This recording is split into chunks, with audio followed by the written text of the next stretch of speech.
Oh, yes. What is going on, everybody? Thursday night is here, and so are we.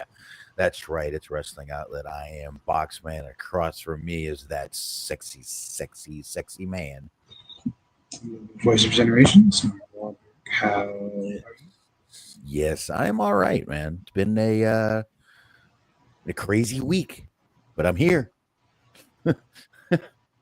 Been a crazy, crazy week around here. But I am here. I am here. I made it. I made it to the fun time of the week right now. Ooh, fun time of the week, yeah. Yeah, pretty much that's this right now. Yes. All right, so allow me to explain. Luke here says, "You beautiful bald bastard." Well, the thing is that I live in the South, and there's, if you've been keeping up with the news lately, Southerners not terribly kind to anybody that's like even remotely Hispanic. So to sort of just throw people off the trail, I just went ahead and went full skinhead, sort of blend in. Mm-hmm. There you go. Leave no questions, leave no doubt. There you go. Also, it's fucking 99 degrees lately, so I'm not trying to be hot with long hair. You just want to be hot with a bald head. That's right. I want to burn the shit out of my scalp when I'm out in the heat. Yeah, a little sunblock will keep that fucking from happening. Come on now. That's right. A little sunblock will do you good, brother. A little sunblock will do you right. So I hear they're having a heat wave over in Luke's area over there in England. Now, not that that's not like a giant country or anything. This is one specific little region. Like it's a town, they said. But yeah, apparently they have a heat wave going on over there. They don't like have air conditioning and they're not allowed to open windows or some dumb bullshit. I don't know. Yes, a little sunblock. Come on now. We're not at the we're not at There's a big head though, I won't lie. It is well, all right. I didn't think we'd be talking about your big head tonight. It really wasn't on my agenda, to be honest with you. It wasn't on my agenda either, but yet here we are. Yes, here we are. Yeah. So yeah. I didn't think we were going to talk about this, but I guess let's start it off high. Norab says hi. Norab says Big Flair is gross. He's about 4 hours early, but I like the energy. Did you hear about this? Did you hear about Ric Flair being gross? I did, and I didn't pull it up because it's a now deleted thing. But I went ahead. Don't worry, I have it. Oh, I do too. But you're welcome to cover this, please, sir. Pick us off tonight. I love it. All right, so check it out. This is from r/Tampa, the Reddit Tampa page, which I imagine is full of all kinds of debauchery and potentially, various illegalities. Anyways, the title of the thread: does Ric Flair keep coming into your restaurant and shitting himself? A question that we'd all like to get to the bottom of. Anyways, the body of the thread says, man has shit himself like 6 times this year, drunk as fuck at bars and other restaurants. Gets thrown out of Water Street places all the time. Anybody in the service industry having to deal with this shit too? Question mark.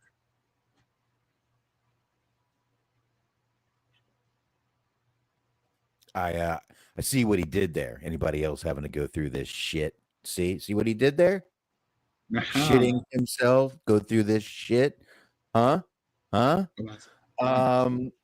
It's now it's now deleted, but I don't know if I don't know if that's true. It could be. This is where you want to start doing actual journalism, huh? No, not really. If true, big if true, huge story ever. Gross, really gross, as Norab pointed out, but weird. Jesus Christ, just fucking stay home and drink at that point. If there's anything that I could take pride in, I guess, is that after years upon years upon years of just debauchery on my behalf, being for I want to say about the 10 years or so, I was fucking raging alcoholic. can honestly say I've never publicly or privately, for that matter, shat myself. That's good. That's good. Mm-hmm. I will not lie. I've a couple of times in my adult years, I've had a dream. I'm standing there peeing, and then I wake up and I was not standing. I was still in bed. Um, I feel like I've told you this story before, but it's one of the greatest like gaslighting moments I've ever heard. I was working with this guy named Jared. I don't know why I needed to share his name. It's not really important. I shouldn't be doxing this gentleman. But anyways, I was working with the guy. He told me a story. He had gone to a bar, brought a lady back to. I think she brought him to her house. Was how the story went. She brought him to her house. He was drunk. She was drunk. He was fucking super drunk. They, did their thing. They pass out. He apparently pisses himself, right? So he pisses the bed, this strange lady's bed. He wakes up before she does. He thinks fast, grabs a bottle of water that was on the nightstand, pours some over in her general direction, and when she wakes up, convinces her that she pissed herself. And apparently the lady was super duper embarrassed about it and everything, and he just like peaced out and never talked to her again. So like, it's just phenomenal gaslighting. Oh my gosh, that's crazy. That is crazy. Ew. And kind of gross, by the way. Kind of gross. But yeah, I mean, I've done that. Not in, it has to be, I would say not in 20 fucking years have I done that. Maybe even 25. Luke would like to know how is coming spelled in that post, the post about Ric Flair. Let's see. With an O. Says that he wishes he could also make that claim. Well, I mean, you could all make the claim whether or not it's true. It's just a different story. Very true. That is very true. Very, very true. So I don't know. It was a very odd story to come out. Not quite sure still how to react to it. But yeah, it was weird. It was a weird story, and I hope Ric Flair is okay. I hope he's not actually going into bars and shitting himself. Then someone actually has to touch him to get him out. That's just wow. That's just gross. You know what's funny? This conversation kind of leads to exactly what I've dealt with this week. I learned this week that we are on a septic tank. We have a tank, and mine was extremely full, enough to where we had to get an emergency pump done yesterday. Strange brag, but go ahead.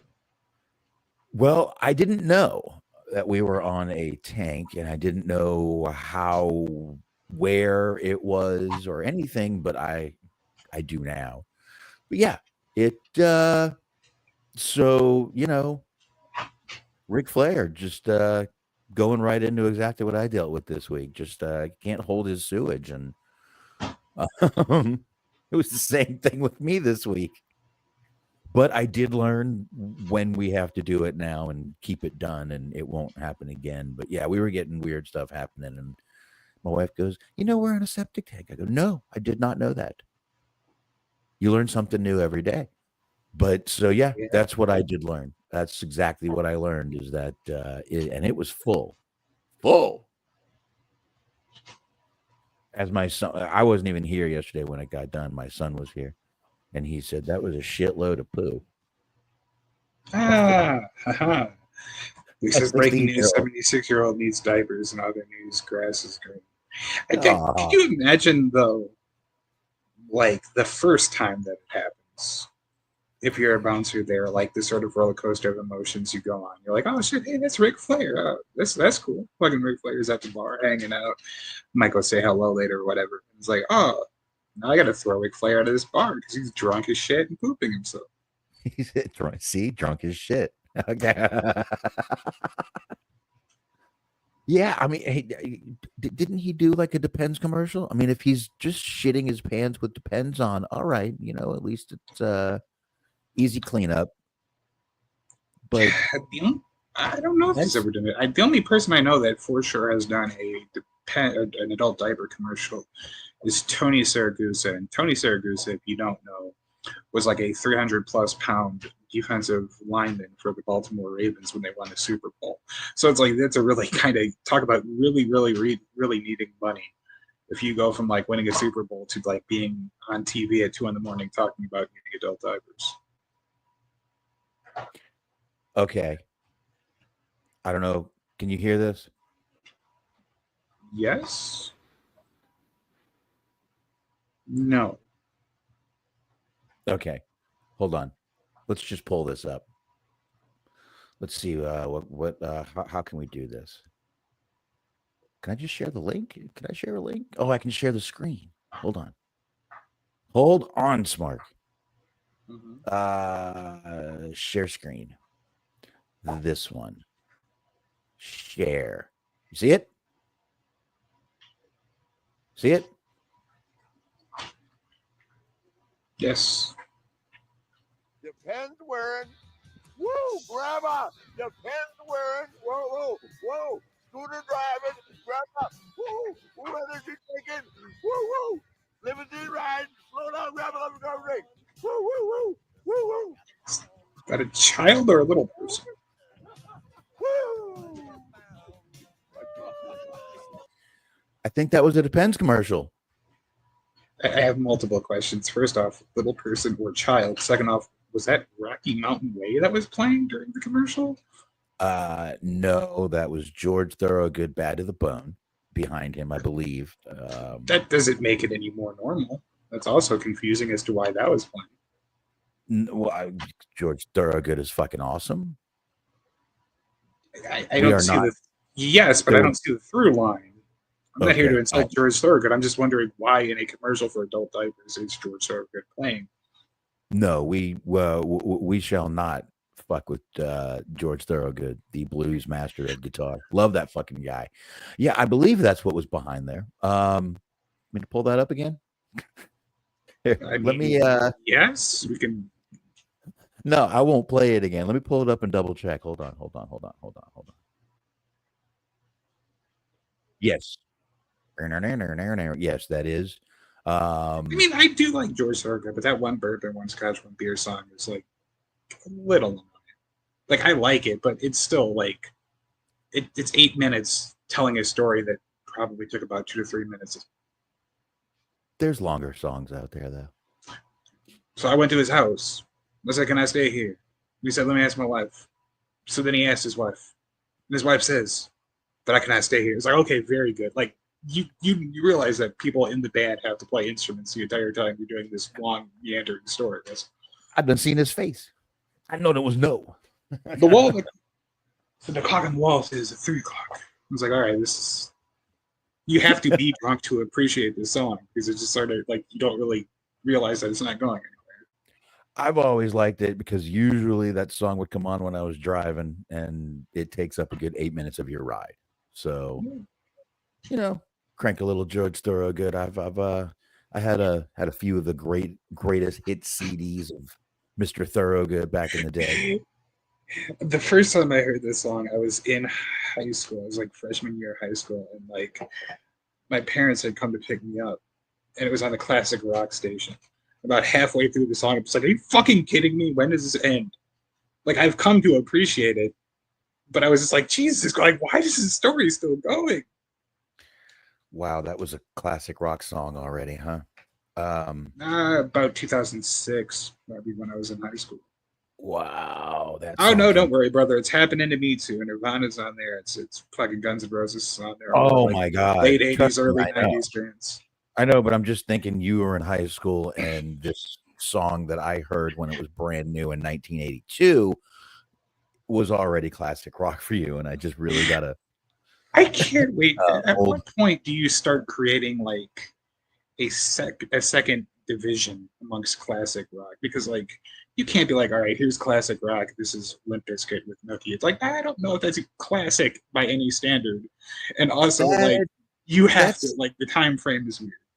Yeah, but see, that sticks in like the new metal and stuff like that right now. I don't think that's ever going to become classic rock. But like, yes, some Nirvana now is classic rock. Pearl Jam, I hear on there, and I'm just like, Foo Fighters, and I'm like, my God, my 90s music is classic rock now, and I feel super old when I hear it, but I still like hearing it. So it's not a big deal. But yeah, you just gave me a quick aging moment there. My apologies. It Realizing happens to us all. Luke wants to know, so does this mean Ric Flair's ass flow is the second most deadly flow on Earth? I don't know. It gives a whole new meaning to riding Space Mountain, though. There she blows. Was it Ric Flair shitting on their heads, not Vince McMahon? No, I'm just kidding. I'm just joking. You never know. And I never want to. Let's put it that way. And I never want to know. But yeah, as I said, though, this is a now deleted post. I don't know.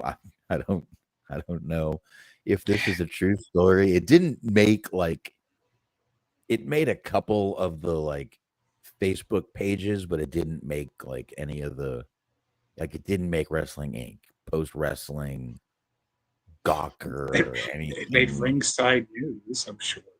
Well, I don't even think I don't even think they posted it. I wouldn't go, but I don't even think I saw it on I do follow their Facebook, and I don't think I even saw it on their Facebook, which really tells me something. I saw a tweet in relation to the Ric Flair thing, that said, every time I go to Chili's, he's there. I look away from my table for 1 second. He steals the lemons from my sweet tea. I went to the bathroom once, and he replaced my triple dipper with this weird-ass mushroom-flavored energy drink, complaining to management does nothing. Good Lord. I don't know if that's also true, but that's what the people are saying. Wow, Ric Flair is just a douche. He's stealing people's lemons out of their sweet tea. It seems like a very southern crime. Replacing their really triple dipper. Get killed for that up here in Texas. Down here in Texas, sorry. Oh. Get shot for that shit at least. Maybe you might get one in the knee. I doubt it. They aim center mass around this motherfucker. So let's do a hypothetical scenario. Since we've been talking about classic rock, we've been talking about George Thorogood, we've been talking about various kinds of music. When Ric Flair is drunk at 2 a.m. at TGI Fridays in Tampa, Florida, what is it that you think, what song do you think he's putting into the jukebox, or he's doing the tap a tune app or whatever the fuck it is that they do now? What do you think he's trying to hear at 2 a.m. when he's drunk? This is easy. Bob Seger, turn the page. That is a good one. But I think what would be more likely. It's another one. Snow filled the air, buries everything. Time to be scared. You better be aware. It's a nightmare. You better run away. I don't think that's it. I still think it's Bob Seger, turn the page. I really do. Not even the Metallica cover, huh? Just straight up classic. Very good cover. I will listen to that. If that's all that's around, I will definitely give that a listen. But Bob Seger, man, get that saxophone right there in the beginning. You know exactly where that song is going, and it's badass. Love that song. People make fun of Bob Seger. I fucking don't. I love me some Bob Seger. Now, Bob Seger's been classic rock since I was a kid. So, I think Bob Seger was classic rock, but Bob Seger was new. I think this is the way his songs sound. So it just is classic rock as soon as that shit comes out. I mean, he's been around since the 70s, and people don't really realize it. But a lot of those songs were, like I said, that shit was classic rock when I was young, and just unbelievable. Though a lot of that was 70s music and late 70s, but 70s, and I don't know, man. I fucking love me some Bob Seger. Love me some Bob Seger. It took me. I didn't even realize that was him in the movie Roadhouse singing that song where they're having the pool party. Have you seen Roadhouse? I think we talked about this once. not the new one, the 80s Roadhouse. Patrick Swayze, Sam Elliott. Burying the lead on this one. Oh, man, you haven't seen it, have you? No, I have seen it. That's what I'm saying. You're burying the lead on this one. I don't care about Patrick Swayze and Yes, Sam Elliott. Fucking Terry Funk is Funk. some bitch. Terry Funk does have a pretty decent part in that movie. Mm-hmm. Calls Not a Patrick tiny Swayze part. an egg-sucking dog. Fucking puts the branding iron out. Yeah, he does. But of course, Patrick Swayze has the great comeback. Well, there's always Barber College. Mm-hmm. I do love that. I do love that. That's a great fucking movie. Actually, I think I watched that movie last week. One of the weekdays last week, I popped that on, and then I put the new one on. I'll be honest, I don't mind the new one. The one with what's his name? Conor McGregor, the Leprechaun. He's in it, but the main guy that plays Dalton, I forget his name. Can't help you. I forget. I should pull it up and actually tell people. And I will do that as I'm stalling for time right now. Roadhouse 2024 film. That was Jake Gyllenhaal. Old Brokeback Mountain himself. And believe it or not, you watch that movie, guess who has a cameo in the beginning of it? I don't know, but I'm going to guess Batiste. Post Malone. Oh, this sounds like the worst fucking movie of all time, to be honest. He's a underground MMA fighter, Post Malone. How does that? Well, I guess on MMA and not UFC, it's general MMA. I guess you could be underground and be an MMA He's literally in the beginning. He's not in the movie long. He's in the movie for maybe 3 minutes in the beginning, and we don't see him again. So it's not. I mean, he's in the movie, but he's not like a part of the movie. But it's a good fucking movie. It's not bad. It's not the same story. It's a completely different movie. It is a rebooted Roadhouse, and it wasn't that bad. I'd watch it. There's some good fight scenes in it. Really good fight scenes in it. How long is this fucking 2 hours? Are you kidding me? Yeah, no, it's 2 hours and 1 minute. 20. That better be like fucking Lord of the Rings style, where like 40 minutes is credits, because otherwise I would not be able to make it through. No, it goes fast because it's like fight scene. It really does go pretty quick. And there's one of the he goes after some bikers. One of them is there's a little funny guy in there, a comedy relief biker, and I don't know. I like the movie. It did get a lot of shit from original Roadhouse fans, but I go into movies not expecting anything.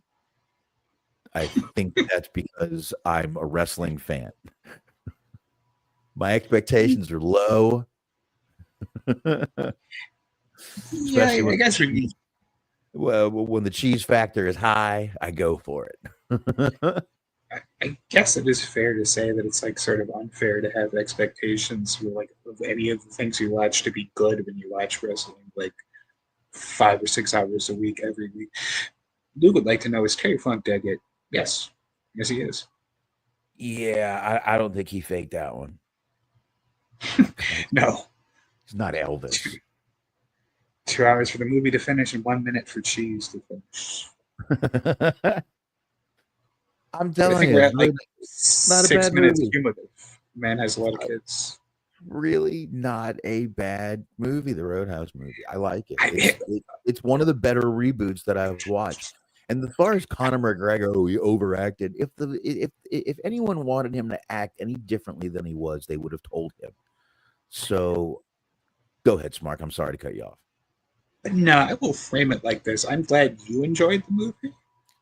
But I'm gonna take a hard pass on that, because like some of the things that you've told me you've watched or at least thrown on like while you're doing other things. Like you have a high pain tolerance. You've watched every like Bruce Willis movie. You've watched like fucking Breakin' 6, fucking House Party 40. Well, I think there was only 3 of those. Actually, I was glad when I went through my House Party, because House Party 2 was not the movie I thought it was. The one in my collection was definitely not the House Party 2 I expected. I mean, okay, yes, it was obviously porn, but like, what kind and how?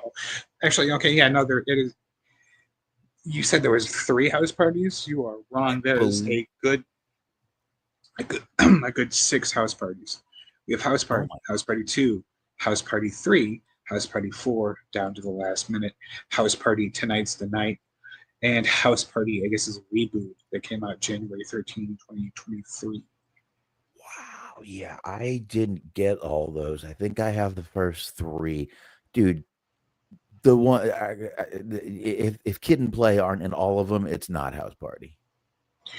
But, fun fact, I guess, sort of kind of a little bit, House Party 2, one of the screenwriters in House Party 2, I'm still never going to watch this fucking thing because it's House Party, but House Party 2, one of the writers was Rusty Cundiff, which is he wrote for Chappelle's Show. Oh. Dude, the House Party movies are fucking awesome. Me and Anthony reviewed the first one. I don't know if we got to the second one, but I know we reviewed the first one. Yeah, George Clinton. There's some great fucking. That's a good fucking movie. That movie brings you back to when house parties were the shit. The good times, man. The good times. But that movie, and I'll tell you the truth, man. I'm even looking forward to the new Naked Gun with Liam Neeson.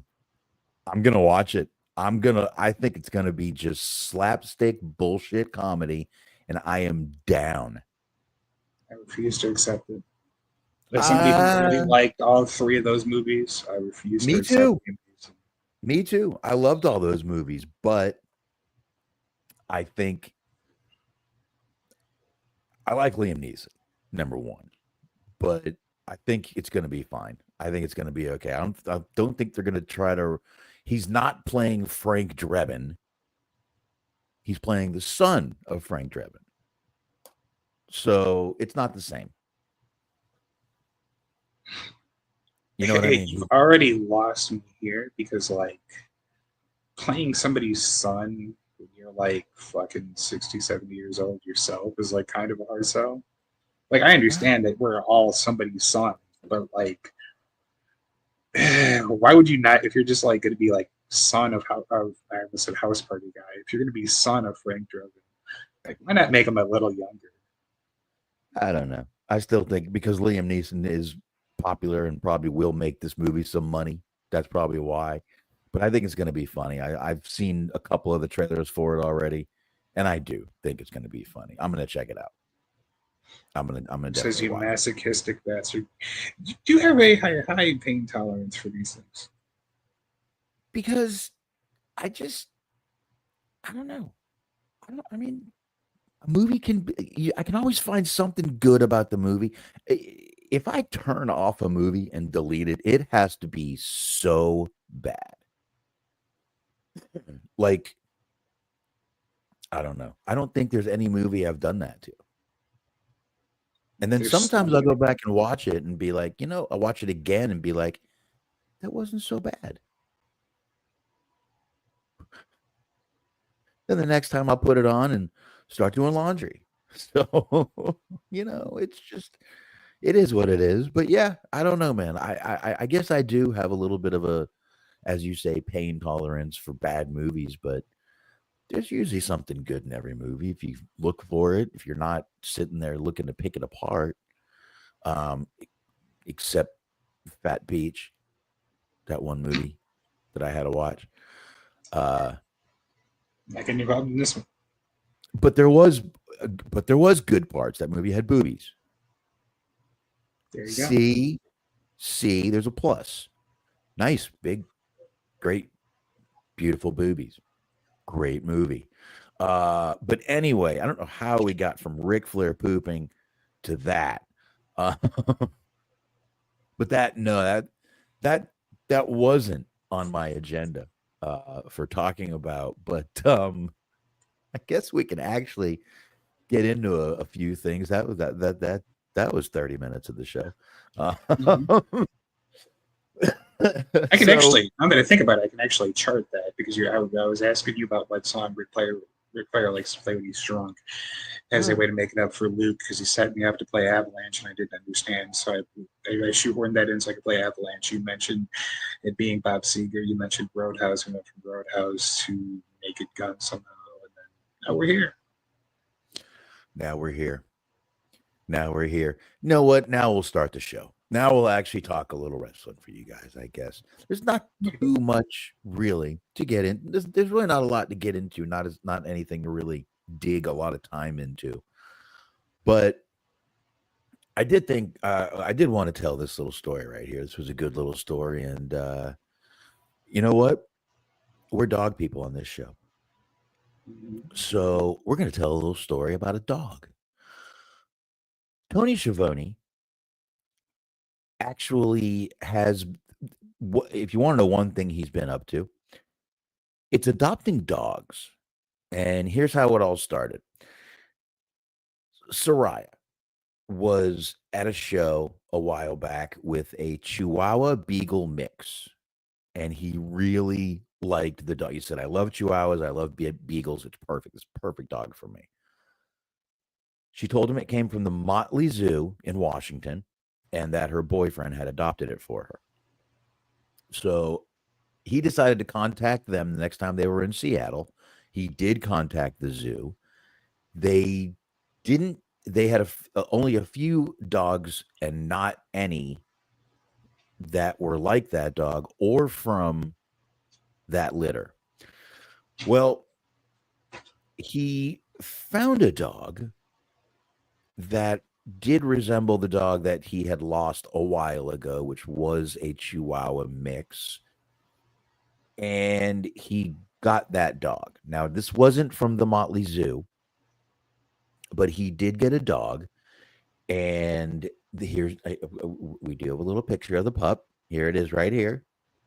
There's the little guy. There's Dobby. Well, no, they don't tell this dog's name. This is the dog he adopted. So, story keeps going. He felt bad because, and actually, I'm sorry, he named this dog Bucky. This was a beagle. This was Bucky. He rescued this dog in Atlanta. So he felt bad because he told the Motley Zoo that he would follow through, and so they did find a dog for him. So when they called, he went and got that dog too. So he now has 2 new dogs, and here's the other one, Dobby, the Chihuahua mix. There you go. And that is Dobby. So that is what Tony Schiavone has been doing, adopting dog. I don't know why Tony Schiavone looks schizophrenic in this picture. If you were going to ask, I have no clue. I think he's kind of trying to match the energy of the dog. It's hard to get those Chihuahua eyes, but here, look at there's the cute little pup. So there you go. Like I said, we're dog people on this show. So I figured I would put them out there because I like doing this. And you know, someone like me who's actually taken in a few dogs, way more than I thought I ever would. This is pretty cool. This is really cool of Tony to do. And, you know, par for the course for Tony for, you know, I told them I would make it, you know, I told them I would do this. So he did it. But I mean, he flew all the way to Seattle to get this dog. So he flew back cross country to get this other dog that they got for him. And it was pretty cool of him. It's just shows the kind of guy Tony is. Just we never hear bad stories about him. The only thing people complain about is that he sold everything too big on WCW. Okay, sorry, he did his job. Mm-hmm. But you don't hear many people bitch about Tony Schiavone. That's just not something you hear people complaining about, is that guy. Nah, it seems like we could do it. Yeah, so pretty cool right there. Couple of new pups for Mr. Schiavone. So there you go. Like I said, there's not a lot here we really need to spend a ton of time on. So We may even go off course again tonight. You never know. Yeah, you never know. You really don't. But good on Tony Schiavone there. So, any of you who watch AEW knows Hook been gone for a little while, and he did reveal he was a guest recently on Wrestling Observer Live, and he revealed that he had a pretty good concussion back in April, and he said he's recovering from a concussion. For those that don't know, but I've been out for a while and should be back soon. So that was a quote from Wrestling Observer. So he should be back soon. For anyone that was wondering, where the hell is Hook? Gotta have more Hook. So, I mean, I didn't know he got a concussion. I think everybody thought he might have after a couple of rough moves that he had in that last match he had. But there you go. Actual wrestling, it's time for him to go. So good night, Luke. I'll see you later, my friend. I don't necessarily blame him. No, I don't. I'm telling you, we might need to just Jesus, maybe we should just do a few movie shows. Fuck this thing. Anyway. Yeah, it's all good. Movies are good Yes. for me. Concussions For Hook. So he'll be back as soon as he can, I'm sure. And I'm sure they'll be happy to get him back. So there you go. Get well, Hook. That's what I'm going to say. I feel like they dropped the ball on him a little bit. Because there was a period of time there for like, I don't know, a month or two where like he was a huge deal. And then like because they had him on, I think they had him on Dark or they had him on Rampage, where he just come out and just like beat the shit out of like his opponents for a couple months. Mm-hmm. And then he went to they started bringing him on Dynamite on a weekly basis, and he just sort of kind of blended in with the rest of the roster. Yeah, Wardlow said that that's what they do. Poor Wardlow. No, I mean, look, there's just guys that they again don't strike while the iron's hot. But I mean, this was back in April, 2-3 months ago. They could still do something with Hook, and I know I think he was hurt for a while, and he just came back not long. I think there's plenty they can do with Hook still. They put the trios belt on him, just got the concussion, so they kind of switched him with Hobbs. Yeah, they did, which I think was a good fucking switch. So, but yeah, I don't know. I think he was kind of his own enemy when he got hurt. Then he came back. Now he's got a concussion. I mean, what do? You can't push a guy like that too much. You're gonna have to be careful. Right. But yeah, I do think they sort of did drop the ball with him. Maybe when he comes back, they can do a little. They can maybe push him. I know they've wanted to do that. You can tell because every time he's back, and the crowd loves him. So we'll see what happens when he comes back. Hopefully, they can give him something good to do, not just. And they're probably just going to throw him back in the ops. That's probably what they'll do. They'll just throw him back in the ops. They'll just make it a 4-man team. Yeah, I can see that. So, I don't know, maybe, but I mean, you can't have that. You can't have him and Hobbs start feuding over the ops because Hobbs would kill Hook. Mm-hmm. Oh, they wouldn't do that. Put Hook over him. I don't know. I mean, They may. They've done crazier things, and that's something I could definitely see them probably doing. So, but we go from a good update, kind of, to a not so good update with Buddy Murphy. Kind of a discouraging update. He's basically saying he is not healing like he should.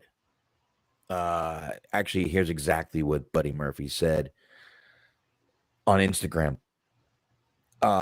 He said the ankle is not recovering well. Oh, I'm sorry. The ankle is not recovering as well as I thought it would be.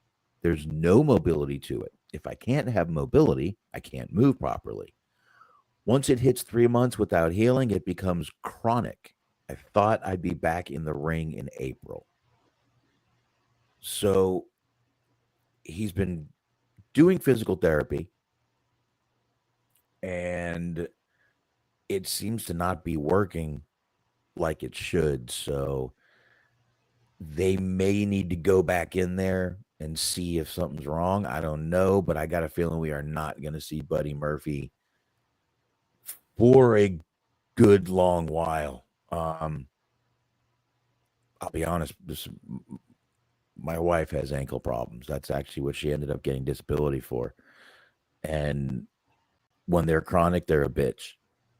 Nothing can, like, she has been through probably, my God, I would say 6 to 7 surgeries on her ankle, and everyone was supposed to help it and fix it. And it seems like everyone made it worse. So I don't know. I hope we'll see Buddy Murphy back in the ring sooner rather than later. I don't know, Smark.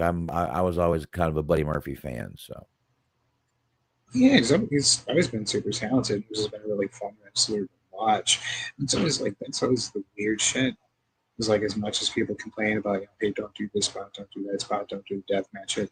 Like the way he injured himself was a fairly like trivial thing. It was something that happens all the time. It was just like during an entrance, and like that caused long term potential damage.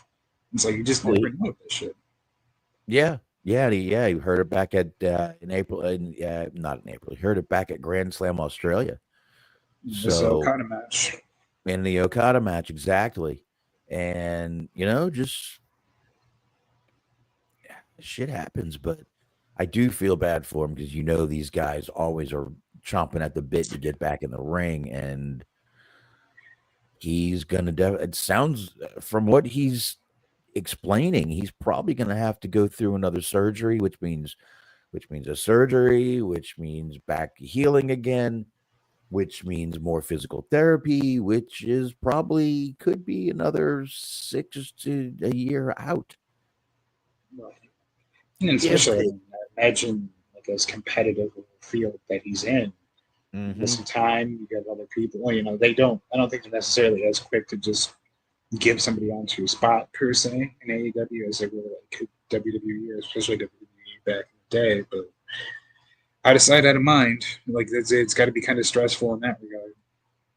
Yeah, exactly. But I don't know. I mean, Brody King kept himself alive in that group at least. Julia Hart's still doing great. But you're right, out of sight, out of mind, and he's been gone a while now, and like I said, from what he's describing, I see another surgery in this man's future. Sucks, man. It would suck, but like I said, I get it. I mean, like I said, my wife's problem is that her ankle, and it's not an easy place to do work on. It's not an easy heal because here's what happens. My wife comes back home and she's on all the medication and she's in no pain and she feels great and she starts walking on it. And I tell her, don't walk on it. And she walks on it. I tell her, don't walk on it. Then she hurts for 2 more days. It's like, what the fuck? You don't walk. But I felt great. I know you did. That's when you should go to sleep and not walk.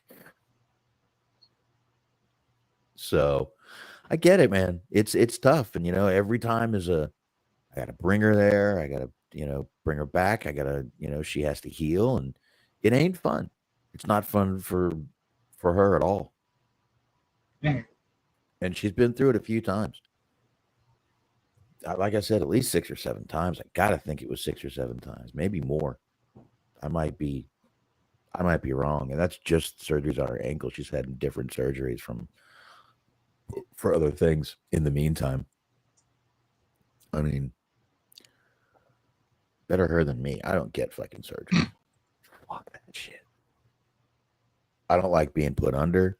I don't like being cut open. I don't like any of it. I don't like the process. I don't like the fasting for 12 hours. Nothing about it do I like. I don't like surgeries. I do not like them. No, I do not. No, I do not.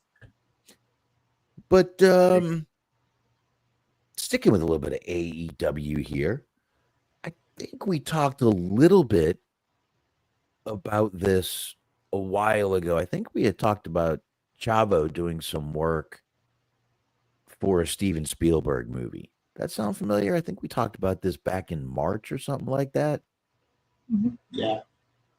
We did, didn't we? Because he was talking to Busted Open Radio about it. We did talk about this back in March. Well, a few more people have been added to the untitled Steven Spielberg movie.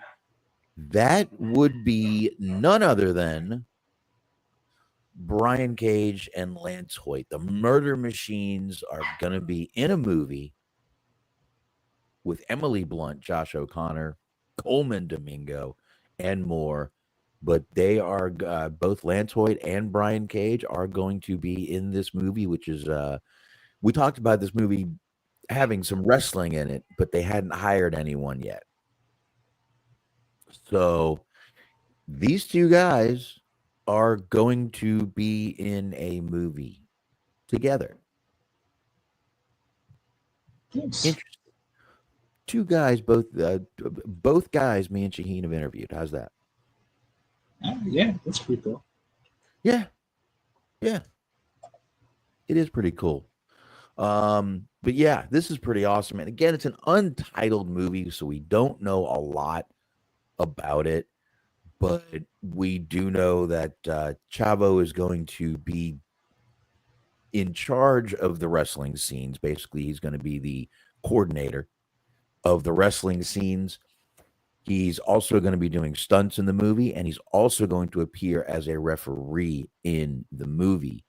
So I don't know what this movie's about still. And I mean, back in March, there was still, I got to give it up to Spielberg. He must threaten the shit out of the crew in that thing to not leak anything. Because from March to now, we know nothing about this movie that we didn't know in March. So, except the two actors added to it. So it's kind of easier to do that, to like kind of open in a shield of anonymity. Easy for me to say. Let's try that again. A shroud of anonymity. Bang, there we go. When it's a less obscure, it's a more obscure movie, when you're not dealing with something, like a fucking Marvel movie or something like that. I would call it an NDA. True. There's that. I mean, I would call it an NDA.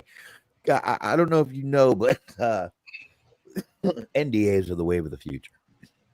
They really are. People who used to tell you they wanted to sign that you should sign a non-compete when you leave, they don't even give a shit anymore. They just want you to sign the NDA. Don't tell my pricing. Don't tell company secrets. Go where you want to go. Sign that NDA, pal. Damn it. That's it. NDAs are the wave of the future, folks. Vince McMahon was way ahead of his time. Sure was. I had to sign one when I left my last job because I knew pricing. I'm not sure that I would necessarily bring that up in conjunction with talking about Vince McMahon. It sounds worse than it was intended. I'm not defending the guy. No, or I'm me. just saying. Or me. Mine was just pricing. That's all I knew was pricing and vendors. I really wasn't supposed to give vendors, but the vendors around here are what they are. But yeah, I had to when I left my last job. Wasn't a problem for me. I didn't give a shit. But I think this is really cool. You got Brian Cage, Lance Hoyt, both AEW guys, and already a tag team. Got a feeling they're going to be wrestling each other. Excuse me, folks. It's kind of weird now that I think about it. I can't really recall other than this an instance where there was a tag team, in a movie or TV show together. team. Thinking back to Ready to Rumble. Think there's any DDP and Canyon, kind of. sort of, and I'm going back and thinking of other movies with wrestlers. There's not that many. Edge has done some movies, but pretty much on his own. Rusev has done a few and some TV, but pretty much on his own. I can't think of any either. This might be the first tag team in a movie together.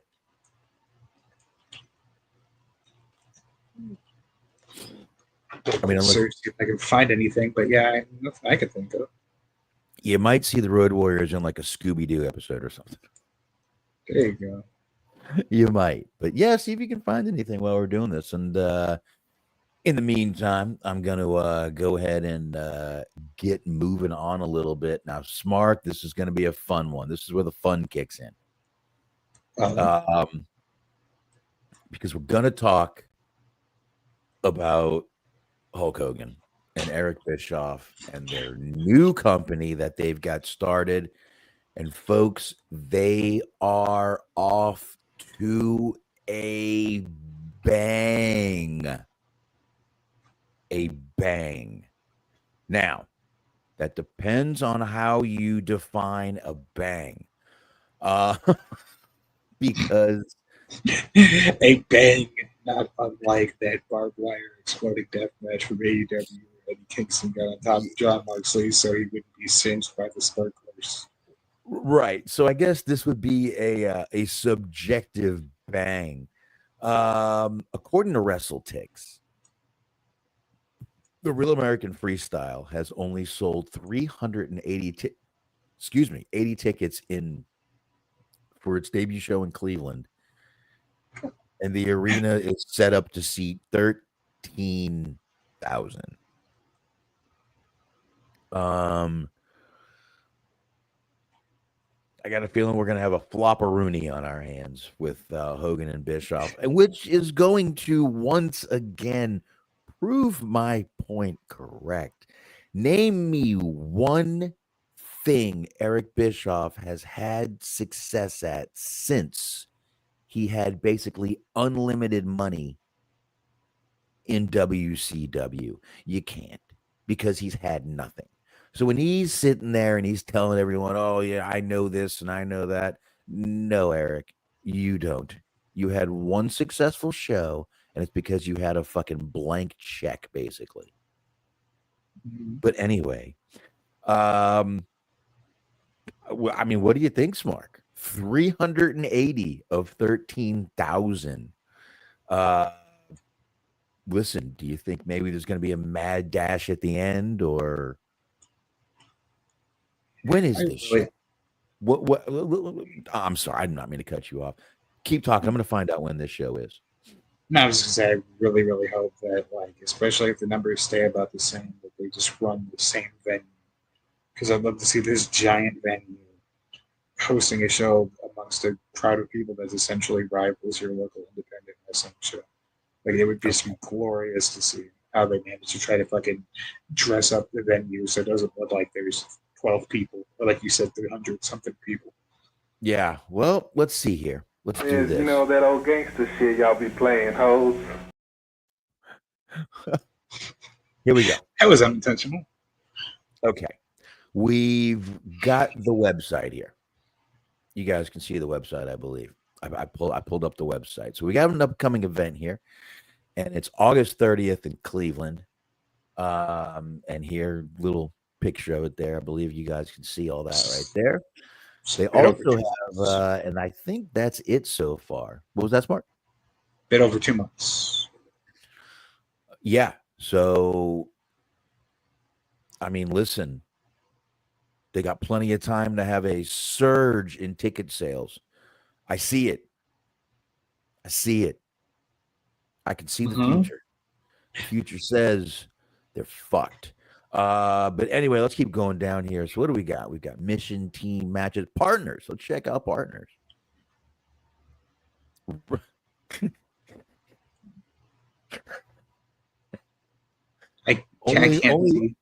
Only one partner. Real American Freestyle is proudly partnered with Real American. Real American Beer as our exclusive title sponsor, bringing To racism.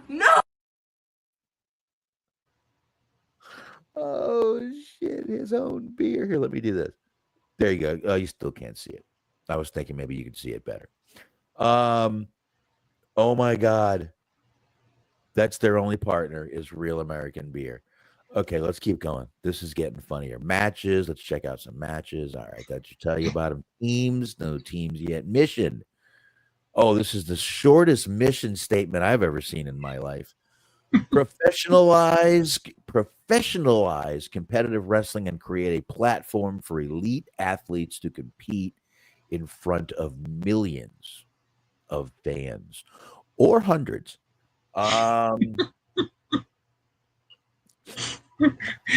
Millions is a very interesting way of putting it. Very, very. But here we go. You know what? Let's take a look here. We got the athletes. Can you? Why is this so small in here? Anything I can do about that? I mean, I can see it now. It's not bad. You know, is that a little better? Just get us off the screen for a minute. I like that anyway. So here we go. We've got a few people here. I mean, they supposedly signed like 40 or some people. So, all right. We've got a guy named Aaron Brooks, Olympian and world champion. Austin Gomez, same thing. Bo Bartlett. Bo Bartlett looks like John Leguizamo might have an extra chromosome. Ben Askren. I've actually heard of Ben Askren before. I don't know how, but I've heard of this name. This one, that name sounds very familiar. David Carr, Evan Wick, Kennedy Blades, women. Got some women in here. Kyle Dake. That's a bad name. I'm not going to go through every name, folks, but go through. This guy's name is Real Woods.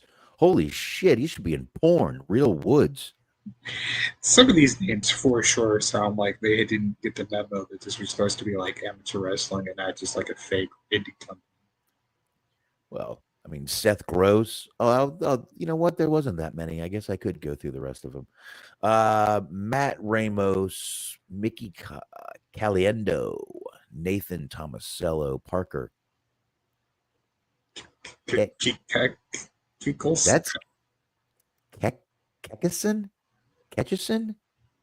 Kazakhstan? I am from Kazakhstan. No, I'm going to go with Kekison. I'm going to go with 100% chance that he's Russian. I don't know. The Sen at the end, that could be a Polish. I don't know. Let's look her up. Hold on a second. We got Real Woods, Sandra Hildebrand, Seth Gross, Trent Hidley. That's probably Hidley. Will Lumen, Wyatt Hendrickson, and Zahid Valencia. The only one I've ever heard of is Ben Askren. And I kind of want to figure out where I've seen Ben Askren from. I wonder if he was just an Olympian. I'm going to highlight this and see where I've heard this guy's name.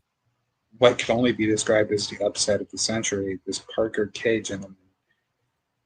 Glendale, Wisconsin. Oh, there you go. It's big time anticlimactic, not Russian, from Wisconsin. Ben Askren, I think he's done some actual wrestling. Bellator. I heard his name from Bellator. There we go. He was a Bellator guy. I knew I had heard his name before. So, yeah, he was a Bellator fighter. It's a huge step down. Well, I mean, Bellator kind of went belly up. So, what are you going to do? They did, didn't they? Maybe. Let's find out. Hold on a second. I have not been up to date with Bellator in a very, very, very, very long time. Yes, was an American mixed martial arts promotion. When did they? Yeah, it was this year, January 14, 2025. I knew that it was not long ago, which is probably why I remembered it. If it was any longer, I probably would have forgot it. But yeah, they are. These guys are just not doing so good right now. And you know what? Hulk Hogan can sit there and blame it on politics. He can blame it on anything he wants. But what it comes down to is Hulk Hogan is known for being a racist, liar, and a piece of garbage. So he can sit there and he can blame it on this, blame it on that. But what he needs to do is look in a fucking mirror and actually take responsibility for what he's fucking make a real apology. Take fucking responsibility. But no, he's not going to do that. He's just sorry he got caught. And everyone else should be careful because they can get caught too. That's right. See, as true North Packers fans, still plenty of seats available for Hogan's Real Style American Freestyle. There you go. Real American Freestyle show. Plenty available. Plenty available. See, no, but you know what I think is actually going to go on here? Like you said, you think that there's going to be a surge in ticket sales. I think I figured it out. I think I figured out the ace in the sleeve that Hulk Hogan and Bischoff have. I don't know if you've been keeping up with the information, but I want to say roughly 2 days ago, maybe 3 days ago, John Jones retired from UFC and MMA. Yeah. That's the ace in the hole, buddy. John Jones is going to realamerican.com pro amateur wrestling style, whatever the fuck they're calling this bullshit. So you're telling me John Jones is going to use Coke money to buy all the tickets? No, he's going to compete. Although I like that idea better. I like the idea of everybody in Hogan's bullshit amateur wrestling federation performing in front of one person who is just John Jones high off of his ass on cocaine. Just he'll bring yelling people in. belligerent nonsense. Well, he'll bring them, man. You give them a little cocaine, they'll go anywhere. True. You offer them a little more, they'll go anywhere with you. I actually like the idea of John Jones like just becoming a wrestling promoter with the coke money, like becoming the next Herb Abrams, just being fucking coked out of his mind, having guns and hookers, just running a wrestling promotion. Oh my God. I don't know. I've always thought that guy was a bit of a piece of garbage. He has some of the biggest chances, and Dana White has given this guy chance after chance after chance after chance. He's had some of the biggest chances for that people would be so grateful to have. And then there's John Jones, who would rather just get all coked up and fucking do what he wants. I don't know, man. I don't have respect for a guy like that who doesn't take the chances that he gets to make him. I mean, it could have been one of the best paid, most paid successful fighters. No, he chose to be a piece of shit cokehead. So, hey, choices. Life's about choices. Durham says Hogan rules. Durham says John Jones sucks. I agree.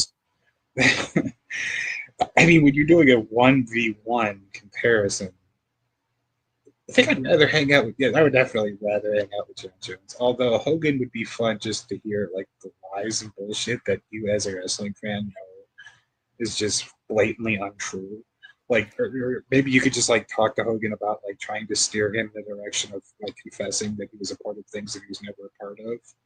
That'd be kind of fun, I guess. But cocaine and John Jones also sounds like a fun time. I don't know. I've never done cocaine, and I'd probably rather sit with Hogan, to be honest with you. Chino says, thanks for nice. It's getting harder to find guys who want Depot to fill the stadium seats. I like the idea of like that's where the immigrants go to avoid being found by ICE. MJF invaded MLW and attacks in cars. I will say parking at Home Depot is much easier during the day now. I don't know why. I'm just saying it is. Okay. Been dropping anonymous tips, have you? NorWeb says Baron rules. Yeah, if you say so. I'm just saying it's a lot easier to park in the afternoons. That's all I'm saying. That's it. Just saying. I don't know why. I have no clue. Oh, he thought we said Jim Jones. John Jones. Sorry, I thought you said Jim Jones because he's a lot of followers. Oh, God. No, John Jones, not Jim Jones. My gosh. Anyway, so we all know there's been a little, since last Saturday, I believe, there was a little skirmish between Iran and Israel, and USA got involved. I'm not going to. I think you said skirmish, like it's like you're framing it as like a wrestling angle. It was a skirmish. It was just a skirmish. That's all it was. Listen, you can call it a 12-day war if you want. I'm not going to do that. That's just ridiculous to call it a 12-day war. I don't believe it was really a war.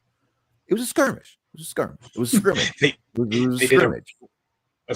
That's a preseason football game. They did a run-in. Yes. No, we did the run-in. Okay, I know you said you're not going to go into depth to talk about this. Would you consider what happened, what they did, what we did to them, to be like a bit of a Pearl Harbor situation? Because this ties into the wrestling thing. You could say that they got Pearl Harbor. The Democrats got Pearl Harbor because that's all they're complaining about is they weren't told about it. And I hate to say this, but that's why it worked. Okay. That's why it worked. Sorry. I guess a little bit. I mean, he kept saying he's going to make his decision in 2 weeks when I believe he knew he wasn't going to make. I think he already knew what he was going to do when he was saying that. It is a little bit, but You want a war? you got a war. So I don't know. Truthfully, I believe that, and we did get retaliation. That's why I did not want him to do this. But luckily, we were able to stop all the missiles that were shot at the U.S. bases. They shot 10. We shot all 10 down. I believe it was 10. But I'm also not for war. I don't want our 18 plus kids going over to fight something that they've got nothing to do with. I don't want that. That shouldn't happen. And, were there nukes there? I don't know. Were there fucking WMDs in Afghanistan? I don't know. Chernow says what happened was a word shoot because they told him in advance. They did tell everybody to get the fuck out of there pretty quickly. I mean, you're right. They did. It was still, I love the idea of them doing talking exactly like this on the fucking Observer, Wrestling Observer, just having Dave Meltzer describe everything that's happening in wrestling terms. In between and knows every 5 to 10 seconds. I still say it was just a skirmish. And we did the run-in, and it was cool. But it wasn't cool. Again, I didn't really want him. I did not want to get involved in this. I really didn't. I found it kind of lacking in psychology. You just went straight for the high spots. He really did. Lippy dippy Trump just going straight for the fucking moonsault. It's not even working in a couple of. But to his credit, he did say as a baby face, I guess you can call him a baby face. Depends on what venue the show is being held in. Exactly. Will you do a movie review reaction to the new Street Fighter movie? I would. Von Damme and we talked about that movie a few weeks ago. Von Damme, Raul Julia. I would actually. Because I don't remember what this was. I'm surprised it's not yet. Now, Mr. Trump, when you dropped those missiles, was that rumor and innuendo, or did you actually do that shit? Oh, fuck. Yeah, I just didn't think we needed to get involved, but we did it. It's done. There's nothing I can do about it. again, I no matter what happens, I still got to get up and go to work and take care of my kids. So, Oh, yeah. see, he's leaving Dealer's yeah, Choice no, because he says the one with Van Damme, not the one that came out 2009. They remade that fucking movie in 2009. Come on, you got to be shitting me.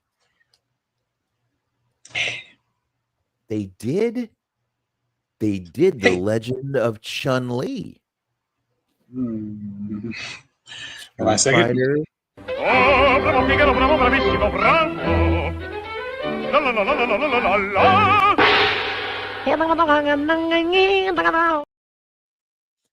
You know, this actually looks like not a bad movie.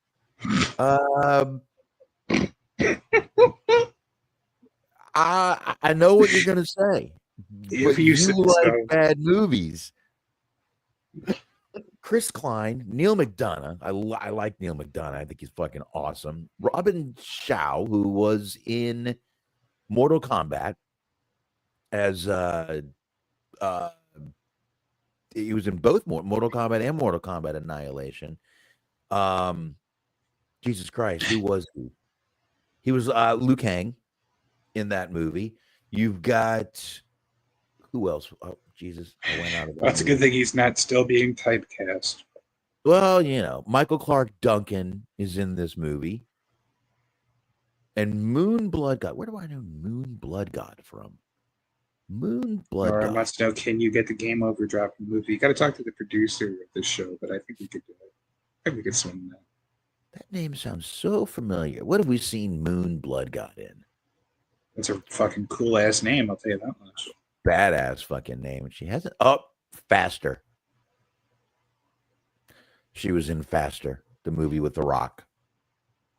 She really hasn't done that much. She's actually only done 37 total things.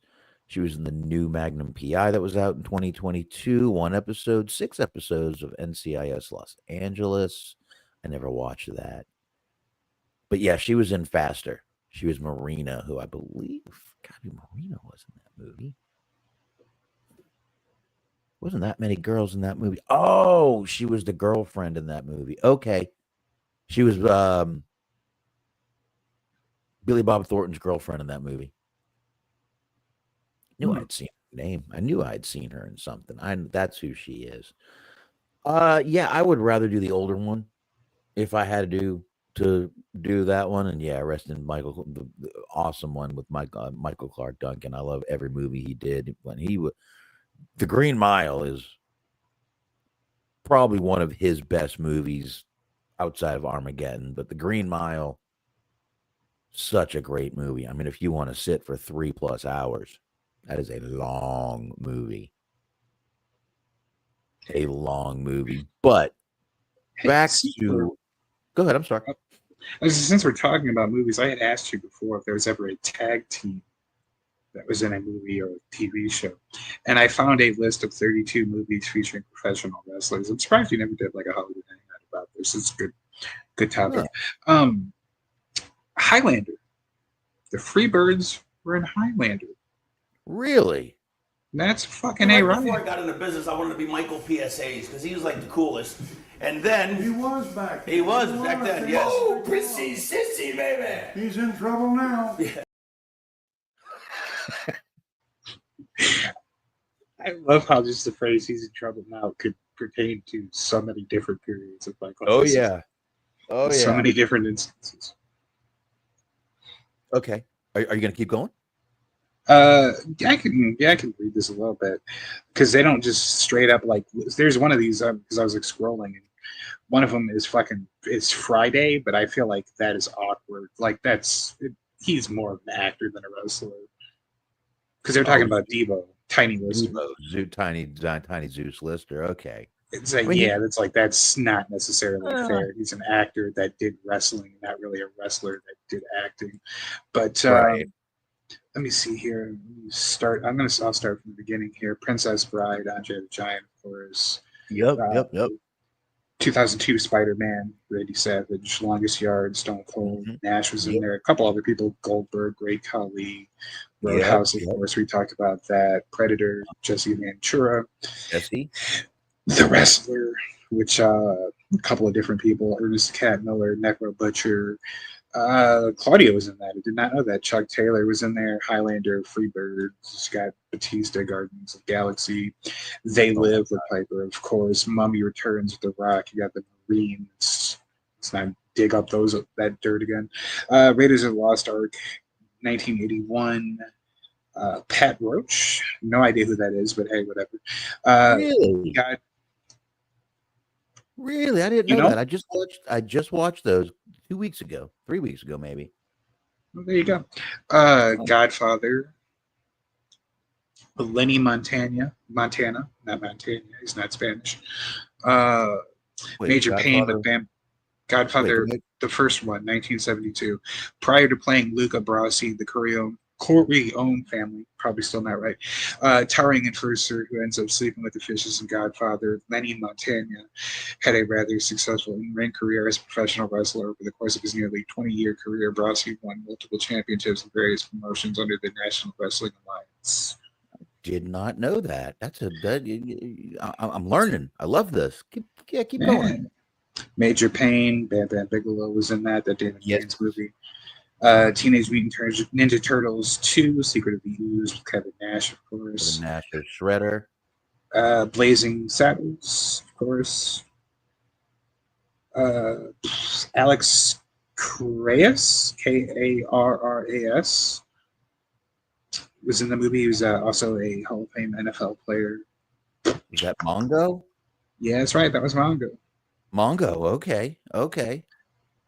John Wick, Kevin Nash was in that one as well. Yes, he was. He was a Russian bouncer that the Mr. Wick let go. Thank you, Mr. Wick. Ed Wood, the Tim Burton movie. George Animal Steel was in that. I've never seen that movie, to be honest. Suicide Squad with John Cena, Mr. Nanny, Hulk Hogan, of course. Champions of Justice. This is a Mexican movie. Has Blue Demon, Mil Mascaras, a couple of other people apparently. Man on the Moon, the Jim Carrey one. Jerry Lawler. Oh yeah. Jerry Lawler. Great film.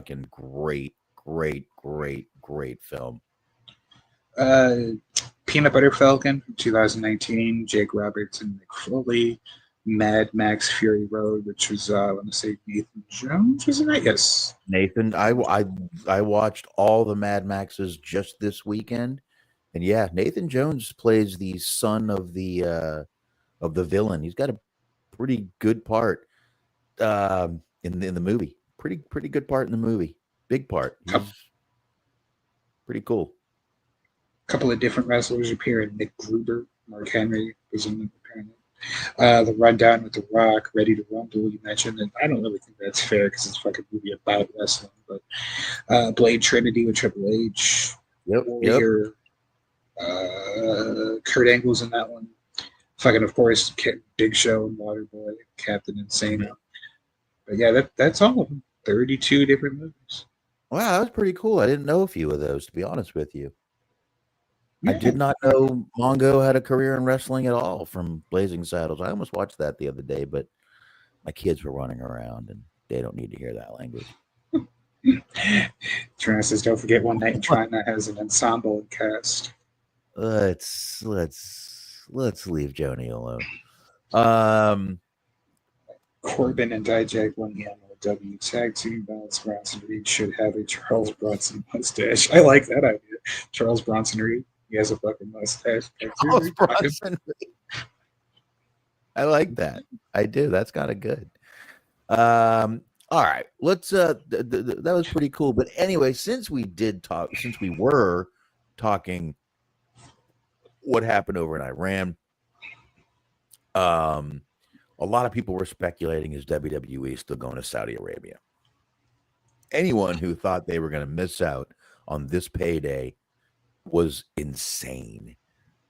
Insane. They would have had stealth bombers flying them over if they had to get over like that. I understand the concern, but it was making me laugh at how naive people were. They're like, surely there's no way they're going to have the show now. It's like, how new are you? How long have you been watching wrestling, following WWE, whatever? Right. Like, okay, different regime, I guess, technically, but the first thing that came to my mind was people were like, there's no fucking way they're going to have the show now. It's like that photo, like when they got fucking stranded in the tarmac there a couple of years ago, we just had like Brody Lee just looking like he was about ready to just fucking strangle somebody because they wouldn't let him leave. Yeah. They were keeping him there for hours upon hours. They like let all the stars go so they could do Raw or whatever. But like the mid card talent got stuck on the fucking plane in Saudi Arabia. Yeah. Well, if you thought they weren't gonna go, you're wrong. And Nora brings up an interesting point too. Tribute to the troops. They have done shows there during a war, during active combat. They were in an active war zone over at Tribute for the first couple tribute to the troops. They were in active war zones, folks. They are not afraid to do this shit, and they will go. Well, if you're wondering, a plane did leave. This is from today. The plane did leave. They are on their way. And one person not happy to be there because someone tweeted and that, well, put it this way. CM Punk, how does that blood money covered dick taste? So bad that he is pushing kids away from him who just want to take a picture. Pushing them, look, fuck you, kid. Once again, no, get the fuck away, kid. There he is, folks. Your voice of the voiceless right there. Boy, humbled. I will say, as a Bears fan, that's probably the best stiff arm I've seen a Chicago-related person do in quite a while. So that, I mean, good for him on that. Just straight up fucking strong arming that child right on out of his. I was seeing people stick up for him on this one. It was wild. Because like, oh, that kid was rude. He just came up to him. He didn't even ask politely. It's like, how do you know that? Like, all we know is that he just fucking shoved the kid out of his way. That's what we see. But anyway, I mean, CM Punk did. I mean, the tweet to the Miz. You know, how does that blood money covered dick taste? And I don't know, Punk. Why don't you let us know how it tastes? Also, okay, yeah, ceasefire and all that shit, but like, probably not the best idea to be like being unhospitable to the locals at the moment, especially when you're there on behalf of their like propaganda program. I love what you just called this. I mean, that's all it is, but you know, it is what it is. Propaganda program. It's like, did you learn nothing from Vader, like trying to choke out that fucking reporter? Well, that was a little different. Yeah, I was a grown man. CM Punk's out here pushing around fucking children. You're gonna end up pushing a fucking Saudi prince's kid, and you're gonna end up getting beheaded. Oh, geez. Oh, I mean, that would be interesting. True tragedy. That would be interesting. Well, speaking of interesting, I mean, obviously they went. No, I've never flown a chartered flight. Mm-hmm. And he says Norab says look like a security pusher. I look like Punk pushed him to me. And, you know, we're gonna play that one more time if it's readily available. It looked like Punk just kind of pushed him on out of the way. Punk pushed him, and then the security guard finished. Nah. The security guard finished up pushing. Scuttlebutt. Oh no, we've gone from skirmishes to scuttlebutts. I don't even know what to do at this point. Scuttlebutt is that Bill Batty hired a plant to be pushed in order to push his crusade, say that Punk is bad. Oh, I am inclined to believe anything that starts with the word scuttlebutt. Like whether it's true or not, if you frame it with scuttlebutt, I believe you wholeheartedly. Well, there's a good lesson learned. Trunoy says, to be fair, there's a 99% chance that kid had a bomb strapped to him. I am not even going to touch that one. Well, Punk did, so you wouldn't have to. He pushed the bomb kid right on out of there. No, I'm not even going to call him that. I'm not going to say anything. I'm not going to do anything. I am half Syrian. I am half Syrian. So there's always going to be a enough. fan who's there for the first time, and you want to leave a positive taste in their mouth. I don't want to say that. Why does Maven look like? Did you ever see the original Total Recall with Arnold?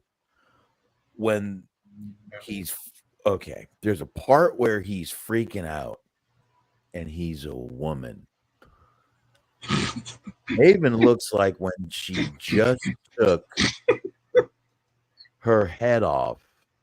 I'm going to have to change my pronouns. Hold on here. Got fat titties. What is up with this? How will I fuck the maid now? I got to get to this part. All right, I can kind of. Okay, here's one I can kind of show you here. Hold on. My imagination of how this happened is no way going to live up to what actually happened. Probably not, but I don't know. I'm just trying to see if I can find the picture. All right. So he was dressed as a woman, and it's like this really cool mask. Okay. So, all right, we're getting it pulled up right now. Would you fuck me? I'd fuck me. But this is, I don't know why, but this is kind of what Maven looks like now, and I don't get it. Hold on. Date modified, date created. There we go. That's the one. It's loading. Okay. Why does Maven look like this now? Right here. The one he's holding. What Arnold is holding is what Maven looks like. Why? That is so mean. So mean. I think it's fucking accurate. Put that video back up. Accurate. Hold on a second. I got multiple Maven drops here. Give me a second.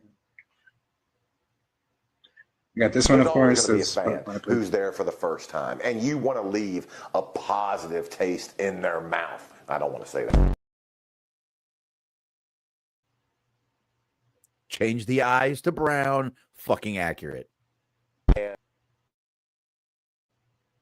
Accurate. And she was a lot of fun to have on the road. Oh, God, that sounds like we fucked the shit out of her.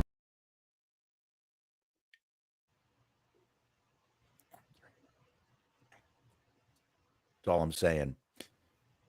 And yes, as True North Packers fan says, there. Oh, wrong one. Sharon Stone is in Total Recall, and in very tight clothes through most of the movie, until bad stuff happens. I have not seen the new one with Colin Farrell. I wouldn't mind. I'd like to. I have it. I just haven't got to see it yet, but I wouldn't mind watching it.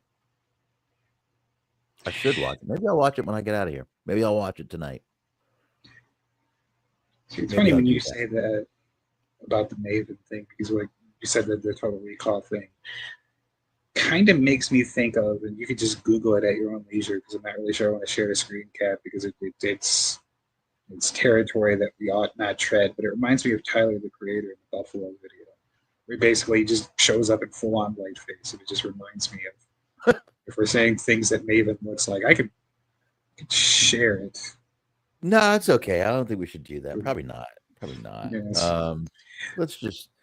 But yeah, Nora was saying there is more Maven mistrust. Maven mistrust is a hard thing to say. Growing that he is being disingenuous and looking his career. I don't know if he's being disingenuous. I mean, he seems like he's fairly straightforward with like, look, I was never all that big, or my career did it not too much, but it was fun while it lasted. Yeah. And I mean, truthfully, the one that's being more just as discredited is Coach. Jonathan Coachman. He's out there telling all kinds of fucking lies. Oh, so I didn't know about that. Yeah, he's another one out there fucking causing, fucking information and shit. So anyway, we got two more little things to get into. Then we'll get into a little bit of AEW Dynamite. My dogs are barking. They didn't like the Dynamite thing. So anyway, For you NASCAR fans out there, there's a race in Atlanta.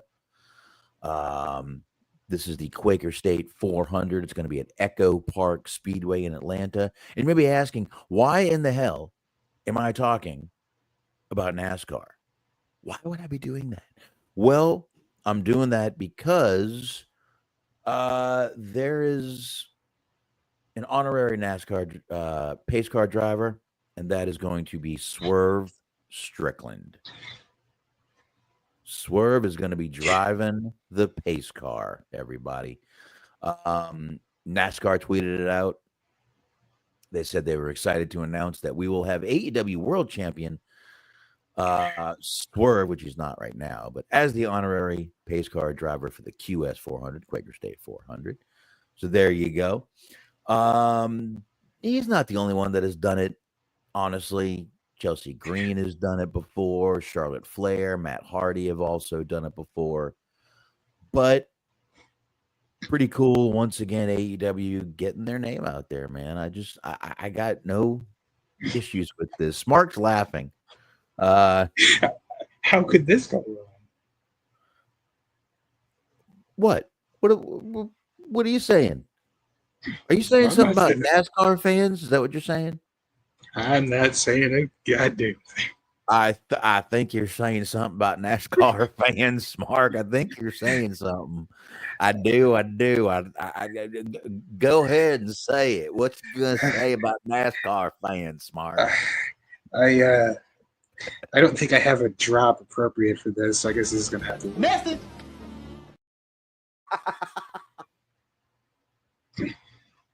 This ain't the NASCAR you're used to. They Smart. They've got a black driver now. Oh yes. That's gone well. There's not been any incidents. I mean, he complains a little bit, but they got a but you know, he ain't a bad guy. Not the greatest driver, but you know, I guess better a car than a swimming competition. Okay, I mean, I'm just saying. There you go. That's what you're saying about NASCAR fans, ain't it, Smart? Is, you know, that old gangster shit y'all be playing, hoes. I don't think we played any gangster shit recently, but nah, I actually think it's pretty cool. I think it's pretty cool. I mean, that's a pretty cool fucking thing to be in a fucking pace car. Those NASCAR races, man, they still get a lot of people. True, I'd like to know this photo of who is not allowed Hogan's bar. Yes. I mean, because, I mean, let's be honest. Yes. Well, Swerve might be. Swerve might be. Because he's not wearing a shirt, is what I think he's trying to say. Oh, yes, absolutely. No shirt, well, that's most places. No shoes, no shirt, no shirt. The only place you can actually go to bars shirtless is like Florida and probably California, and you know, most places. Well, see, Norab has a wholesome, non-racist joke here. I don't trust him behind the wheel. He swerves when he drives. I see what you did there. I like that. I like that, Laura. That was a good one. That was a very good one. Surprisingly, you know what? I'm gonna star that one. How's that? Yeah. That's a star for you, buddy. I don't know if you can even see that. But there you go. No, that was fun. That's actually pretty funny. He swerved. Believe it or not, I actually went to the Atlanta race a couple years ago, like when I was 19. A couple is being generous because I was like 19. But it's the Atlanta Motor Speedway is not actually in Atlanta. Fun fact: it's in Hampton, Georgia. But you've been to an actual NASCAR race? Mm-hmm. Yeah, that's awesome, dude. I've been to some, not NASCAR, but my friend Rigel and my old roommate Carlos were both into cars, and Carlos was real. I mean, that's what he did. That was his business, was cars. They would he drove cars to deliver them to people. But, you know, people that bought cars. Let's not. I'm not saying he was stealing cars, but he had us down there one day, and we were not. I mean, there were. I don't know what we were at, but there were regular people driving street cars on the tracks. Like at one point, I looked up and there was a Jaguar going around the fucking track. All right. So it was kind of this special little thing we were at. I found out later, but Carlos had gotten tickets, and me and Rigel went, and it was one of the coolest things we had ever done. But Rigel got to ride in one of the actual race cars I never got to, but he had a pretty cool experience in it. But I never got to. But I didn't know what that. But I've never been to an actual NASCAR race. I did have the opportunity once, but I had to work. It was going to be a whole weekend, and it was going to be staying in an RV infield. And I think my son was like 4 months old. My oldest now was like 4 months old. I just couldn't do it. Yeah. Carlos was into cars. Carlos was a good dude. He was a great fucking roommate. He was the best roommate I ever had. Carlos was gone for 2 out of the 4 weeks of every month. So and still paid me when I told him he didn't have to. I told him to just give me 2 weeks every month, and he didn't do it. But he was the best roommate I ever had. He would come in and he would start cleaning the place. So it was a good dude. Carlos was a great guy, man. Oh, I guarantee he's still doing something with cars right now. Probably owns a detail service, because that was kind of his like dream, that he wanted to own a car wash detail company. So that's probably what he's doing right now. Those in Florida, those make tons of money. I can see it. So, yeah, probably what he's doing now. But anyway, if you're a NASCAR fan and you're watching the Quaker State 400, you're going to see Swerve out there driving the pace car. So there you go. That'll be pretty cool. So to end this on a good note, we're going to end the news on a good note. Jim Ross a while ago announced that he had some skin cancer going on, and a few others going on, but no longer.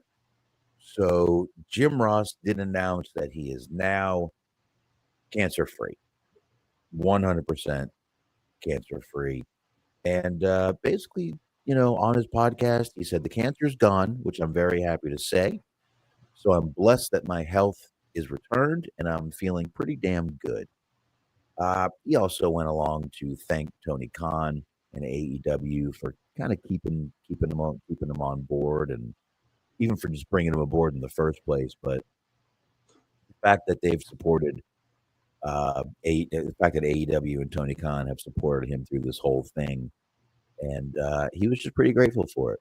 So good to hear Jim Ross finally cancer-free. He's had a few different things going on with, skin cancer a couple years ago, and then he recently had colon cancer, which sometimes they can't get all the colon cancer. That's a tough one.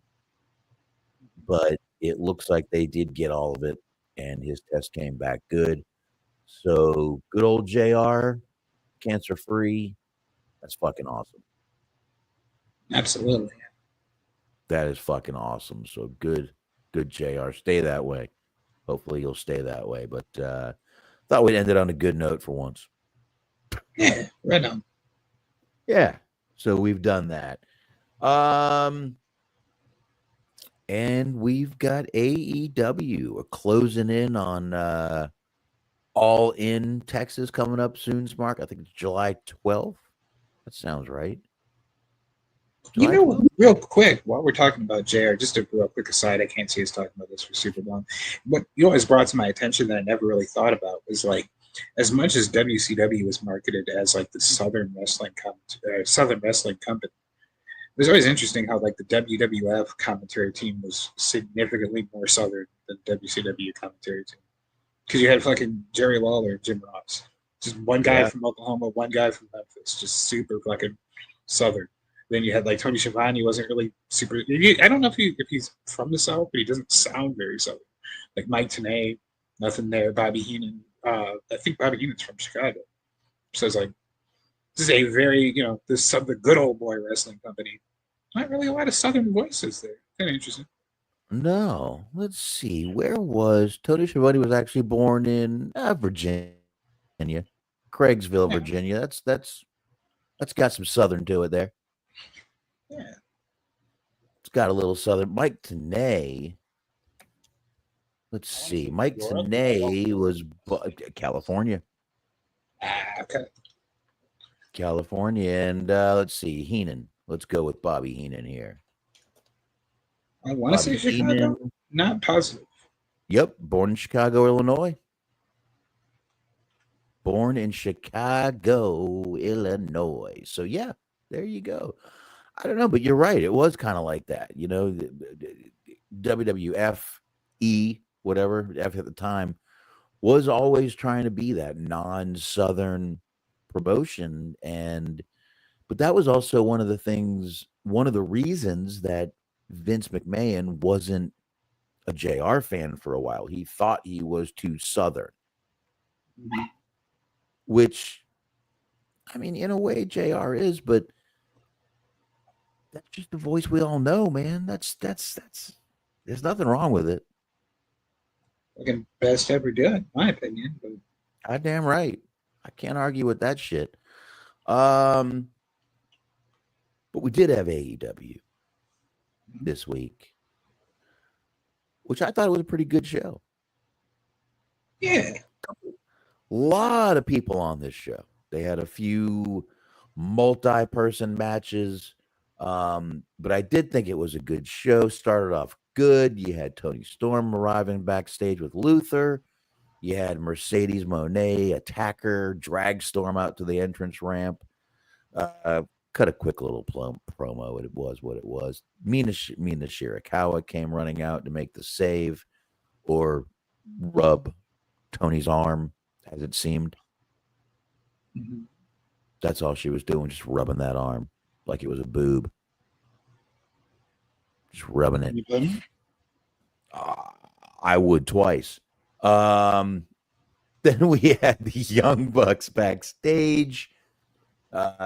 They were using their executive powers to move up the tag team match with Will Ospreay and Swerve against Blake Christian and Lee Johnson.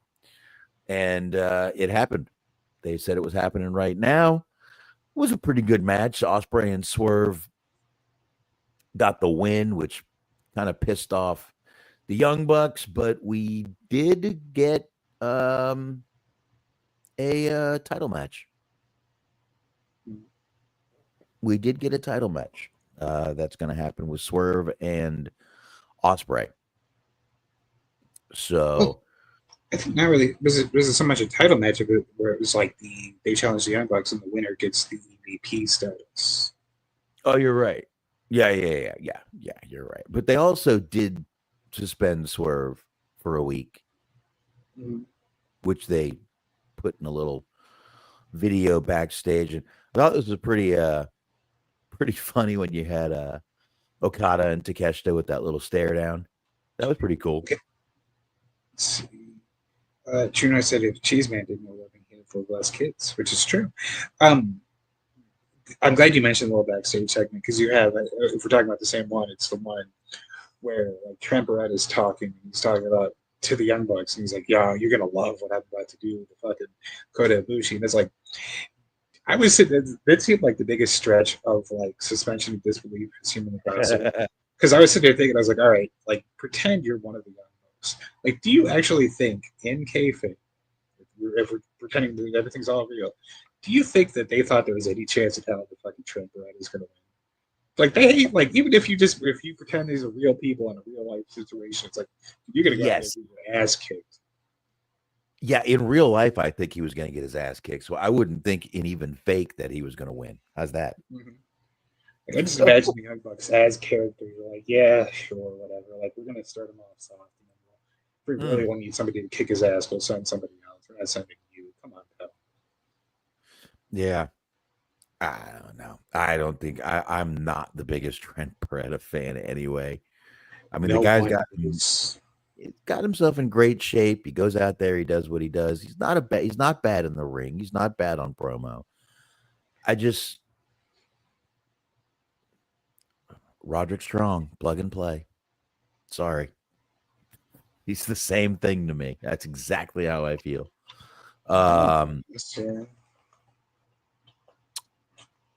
Anyway. Yeah, obviously Ibushi won that match. And then we had Okada come down to the ring after that, kind of faced off, little stare down with Ibushi. And it was announced that Ibushi would face Okada on next week's Dynamite. 300 episodes, Smark. That's right. 300. John Moxley cut a promo backstage, as he's been doing, a pre-recorded promo.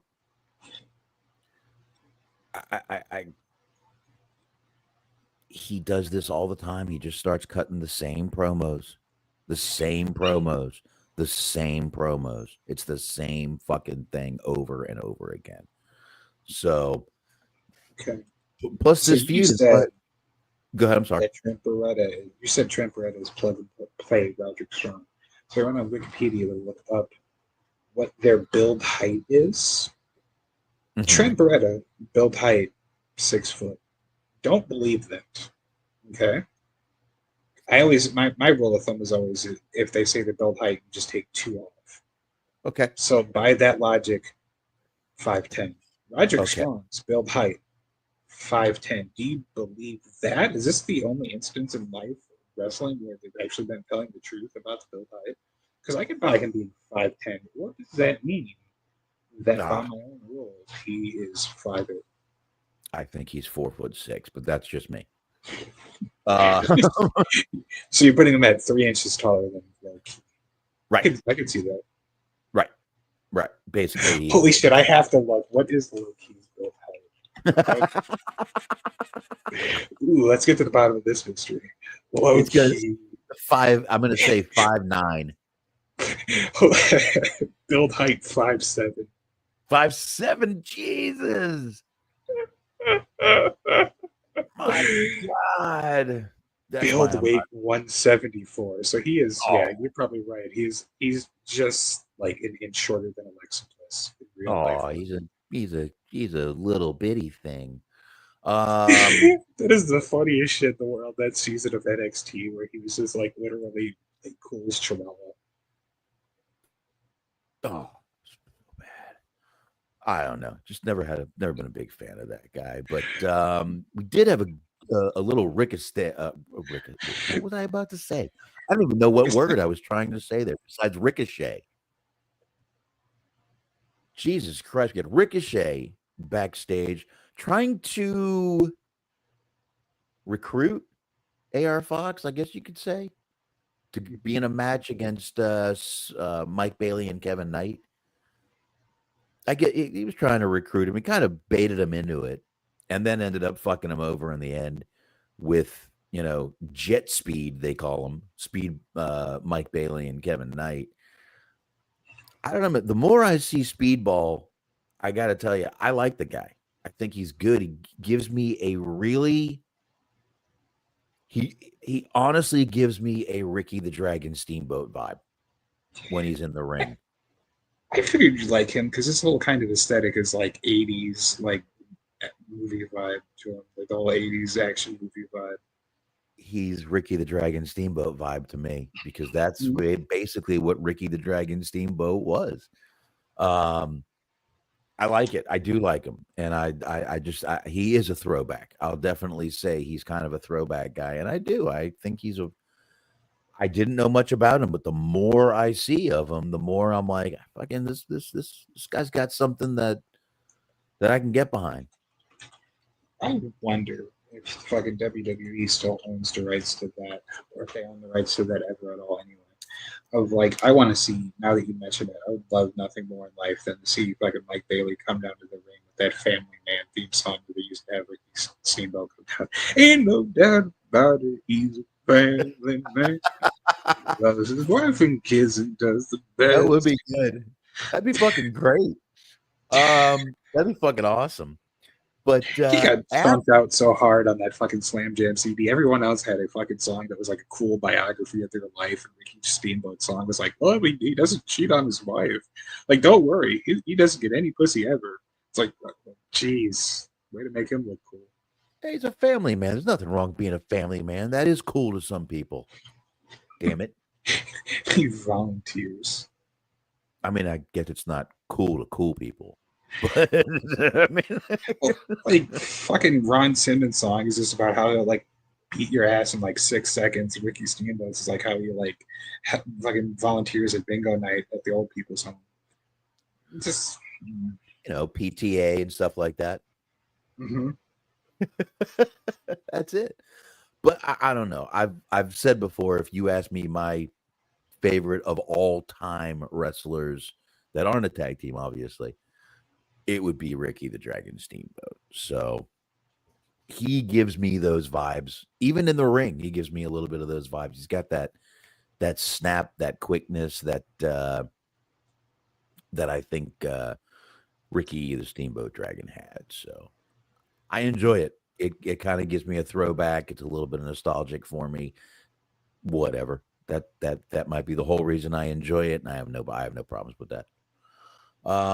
But after that match and after that little interview that Tony Schiavone did with those two guys, the Hurt Syndicate came out and beat the shit out of those guys. They attacked them from behind. MJF just kind of watched.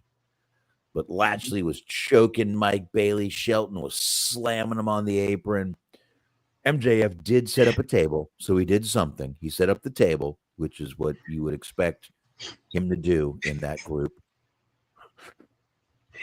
I feel so bad now because like I feel like I should just personally like send him a tweet apologizing or something, like give him $5 or whatever. I cannot see Shelton Benjamin anymore without thinking Benjamin Shelton. Like anytime I hear the name Shelton Benjamin, I just instinctively want to switch the name. So yeah, Hogan fucked all of us there. Yes. Just it really is all you can think about at this point. I think I called him that last week as a joke, but I still called him that. We can take that down. Poor Cheese Man. He just likes kids. Leave him alone. Hold on a second. Poor fucking guy alone. He's trying to fucking populate this goddamn world. Leave him alone, okay? But then, Smark, we had the men's Casino Gauntlet, number 1 contender 4-way match. This was Takeshita, Mark Briscoe, Roderick Strong, and Bandito. I did like the whole Mark Briscoe thing coming down and interrupting the Young Bucks. I thought that was fucking pretty awesome. Or not the Young Bucks, but the Hurt Syndicate. Interrupted MJF. I thought that was funny. He said he was taking way too much time. Yeah, the producer.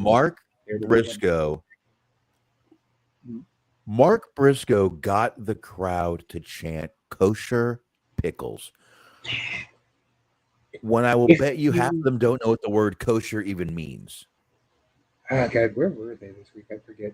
The best part of that though is if you go back and watch it, because he said that like after MJF is overcompensating for the fact he has a small kosher pickle.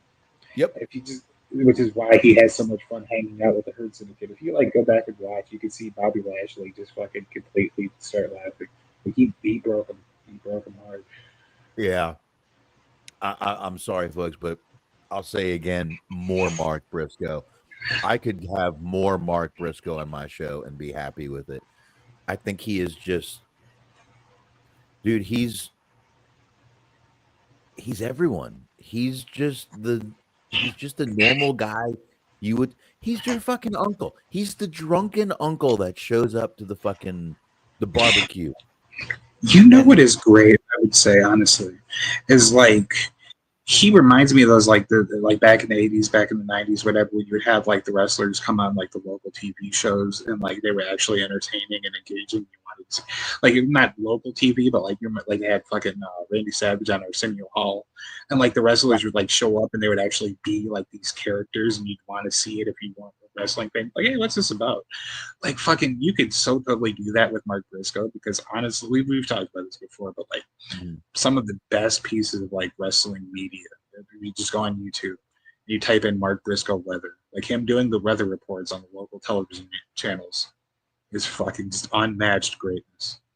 Yeah, they're missing out by not using him on media and stuff like that, and having him go out, because he is just he's a very, you know what I'm trying to say, he's a very relatable guy to probably most of their fans. Mm-hmm. So, and he's funny, and he's fun to watch in the ring. I don't know. I really like me some Mark Briscoe. I could always use some more Mark Briscoe. I'd like to No, clarify, does kosher got the skin removed from the tip? no, kosher just means that the food has been blessed by a rabbi. That's all. There is no skin removed. My God. Meanwhile, if you make your own pickles, you are supposed to cut off the tip. Have you not ever made your own pickles? Can't say that I have. How is that not turned into like a restaurant idea? Because you said the food becomes kosher when it's blessed by a rabbi. So you have like kind of an Outback Steakhouse type vibe, but it's like with like the Jewish community. It's like you have like a bunch of like rabbis going around, like they come to your table, they bless your food. Right. Like at Outback, they go put another shrimp on the bobby. And kosher food, they just go, "Yay, Baruch atah Adonai." I don't know it really. I'm just joking. Yeah, it's been blessed by a rabbi. The only that was restaurant actually where you're forbidden from tipping. But literally, if you, I don't know if you buy those big jars of pickles. Okay, if you buy the giant, I'm just saying, if you buy the big giant tub of pickles or the big bottle jar of pickles, if you eat all the pickles and you save all that juice, you can get cucumbers, cut the tips off them, like we're talking about, put them back in there, wait a week or two, and you've got more pickles. They sell little pickling cucumbers that you can put in there, but you can literally make your own pickles like that, or you can actually buy the juice in a lot of stores, the powder that turns into the juice. We do it here all the time. My kids love the homemade pickles because they have all different flavors. They have garlic and Carolina Reaper. My son loved the jalapeno pickles. I'm in the country, so yes, we have a place here that sells about 20 different flavors of pickle powder to pickle your pickles. But my kids like doing stuff like that. I like helping them out. I hear you. Yeah. So anyway, Mark Briscoe did end up winning that match, so he earned the number 1 spot in the men's casino gauntlet at All In. Then we went from the men's match to the women's match, and we had Willow Nightingale versus Athena. Great to see Athena back on Dynamite. I believe a few weeks ago we were talking about how the fact that they basically kind of broke the ice and got her back on, Dynamite. Maybe she'll be back on more now. Looks like she is. That's great for her. But Chris Statlander ended up winning this match with a little bit of help from Marina Shafir, just walking down to the ring, basically. Good stuff there. But then we had the FTR segment where they were responding to the Outrunners Smark. Wasn't that bad. Wasn't that bad. I like that there was Stokely Hathaway. I think it's a pretty cool thing, but I think we all know I'm not the biggest fan of FTR, but they're going to have a match between the Outrunners on Dynamite next week, also the 300th episode. And then, go ahead. It's kind of funny to like watch a feud between like what is essentially FTR and like an FTR character. Because like they're basically just making fun of like everything that FTR stands for. They are kind of like FTR light. You know what? I never thought about that, but they are kind of making fun. It would be like if Weird Al from like the Eat It video like wrestled Michael Jackson. Like it's just sort of mind blowing. Dude, shut up and take my money. Come on, dude. Are you kidding? That would be the best fucking match I've ever seen in my life. This is true. Holy shit. Weird Al versus fucking Michael Jackson. Holy shit. I mean, we'd have to get a hologram for Michael, but Weird Al. I mean, there's that like Santana Jackson guy who wrestles as Michael Jackson. Just fucking throw him in there. It'll be all right. There is a actual MMA fighter named Mike Jackson. We could just borrow him. Okay. He beat CM. That's the guy that beat CM Punk. That's the guy that tickled CM Punk while he was on the ground. That's how much control he had over him. He was able to tickle CM Punk. That would have been wild that that kid that Punk shoved just whooped his ass.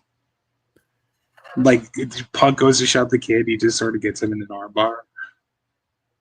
It'd be great if he just fucking pulled out a fucking dagger and stabbed him in the dick.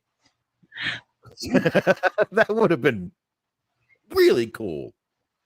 I like the idea of just him just straight precision, just getting him right in the dick. He's a little kid. It's right in his fucking way. It's right there. Dude, if you pick up a kid that's like 3 or 4 years old. No, thank you. No. Without even asking, they kick you in the dick. They don't mean to, but they do. Look at this photograph. It's a picture of a child's ass. You're so getting kicked off here one night, and the show is not going to be able to get posted. And I'm going to feel bad, but I love y'all anyway. So we had the main event: Hangman Adam Page versus the Beast Latin Mantar. I'm sorry, the Beast Mantar, Mordos. Yes. Allegedly Mercedes Moné's man. Mm-hmm. So, it was a good match. Adam Page did end up getting the win. After the match, we had Adam Page attacked by the Young Bucks. They hit him with the EVP trigger. Hate that fucking name. We see the Death Riders all coming out. And you got John Moxley once again with the attempted murder, trying to choke out Page with a giant chain in the middle of the ring. And we have a bunch of guys coming out. We have a bunch of baby faces come out, try and make the save. They can't do it. Finally, the ops come up. The baby faces were the ops. The ops came out trying to make the save, but they couldn't do it. But then Will Ospreay comes out and sneaks into the ring and saves Adam Page. And that was pretty much it. Basically, we went out of the show. And of course, as we talked about a few weeks ago, and as it was O'Shea Jackson, Ice Cube's son, that said, why do the Death Riders keep running away? Once again, they run away from fucking Will Ospreay. Mm-hmm. 5 guys, and they run away from Will Ospreay. Bruv. I mean, this has been the complaint week in and week out, is that the whole idea, the whole storyline is that it's based on the idea that Hangman should team up with Swerve and Ospreay. They should all band together to get the belt off Moxley to stop the Death Riders, because Death Riders is this big, giant, evil, dominant force that's like destroying AEW. But then every week they either run away from one person, or they lose like a tag team match, 6-man match, whatever. Like anytime they're booked as a faction, they lose more often than not. So it's just you make them look like they're supposed to be this big fucking giant threat that's unstoppable, but then they lose like seemingly every other week. It's like, what story are you trying to tell? I don't understand it. I don't know, but I still see Hangman and Swerve against Death Riders at All In. I called this 4 weeks ago, when Hangman and Swerve had that little kind of meaningful interaction backstage. I called this back then, and I still say it's going to happen. I know we've only got a couple of weeks, folks, left, but it's still going to resonate. I still see it happening, and I think it's going to end up being a great fucking match between them. I think it will be. But I think we got through everything. It should have kind of ended with medical with Paige getting medical attention. That's about it. But I think that's about it. I do. Oh, what the hell happened there? Can you still hear me? Wow, my screen is completely off. Oh, there it goes. Hello. Yeah, I can still hear you. I can still see everything's going fine. Yeah, I don't know. The whole video went black for a minute there. I don't know what happened. It was just nothing at all. So, all right, folks. I think that's all we fucking got right now. I think that's it. This was a little bit of a longer show than we've done the past few weeks. All from the fucking poopy and music talk at the beginning of the show. More movies. Out here shitting himself at the Chili's. With Ric Flair shitting himself and movies. Bad movies. But anyway, folks, that's going to be it for tonight. Smark, I know you guys are on hiatus, but you want to at least let them know where they can find old episodes? For sure. Totally Inappropriate Team Sports, a.k.a. Tits. Be sure to check us out on the YouTube. Like you said, we're on a bit of hiatus right now. We'll be back in September, but in the meantime, check out all the old shows. There's games, there's trivia, there's all kinds of other shit that's not necessarily related to current sports. So if you've already seen events that have already happened, you don't need to worry about that. You can just check out the old shows on the archive, youtube.com, Totally Inappropriate Team Sports. There you go. Check out the shenanigans over there, folks.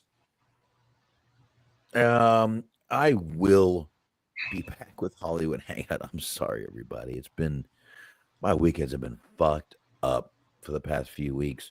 I'm going to come back and do one this weekend. Then I'll be back this Saturday, 8:30 p.m. Eastern time. Haven't been doing that show live, so it doesn't really matter when I do the show, but I will be back this weekend. You'll have a show put up on, I'm fucking done trying to put anything on YouTube, to be honest with you. So expect that to be an audio only show from now on. I'm fucking done. Fuck YouTube. They won't let me put anything up there.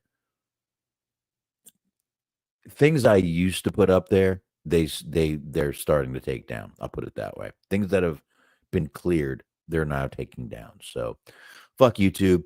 And on that note, folks, we will be back here 9:30 p.m. Eastern time, Wrestling Outlet, right here on YouTube. Check us out next Thursday, and we'll be here. In the meantime, have a good weekend.